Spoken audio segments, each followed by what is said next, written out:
Best पतसंस्थेच्या निवडणुकीमध्ये उमेश सारंग, सुहास सामंतांनी भ्रष्टाचार केल्याचा आरोप प्रसाद लाड यांनी केलाय। बेस्ट पतसंस्थेचा पैसा हौसे मौजेसाठी उडवल्याचा गंभीर आरोप त्यांनी केलाय।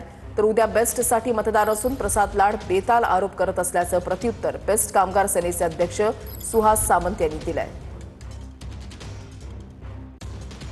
कामं झालेली आहेत पण ती भ्रष्टाचाराची झाली आहेत। त्यांनी ज्या पद्धतीमध्ये भ्रष्टाचार केला, कोविड काळात लोणावळ्यामध्ये बंगले घेतले। मला एकच प्रश्न आपल्या माध्यमातून विचारायचा आहे, कामगारांसाठी लोणावळ्यामध्ये बंगल्याची गरज काय?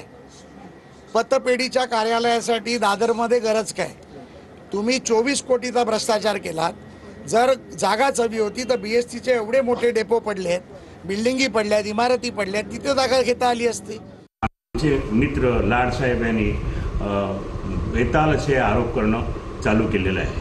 मी लाड साहेबांना सांगू इच्छितो की साहेब, मी मागच्या 3 वर्ष कंटिन्युअस ह्या बेसचा जो तोटा आहे आणि बेस संपत चालली आहे संदर्भामध्ये विधानसभा, विधान परिषद या दोन्ही ठिकाणी अनेक आमदारांना फाईल दिलेल्या आहेत, मुख्यमंत्र्यांना पत्र पाठवलेली आहेत। ही पत्र मी केव्हाही मीडियासमोर आणू शकतो, परंतु मागच्या 3 वर्षामध्ये मुख्यमंत्र्यांनी मला एकदाही मीटिंगला बोलवलं नाही किंवा वेळ दिला।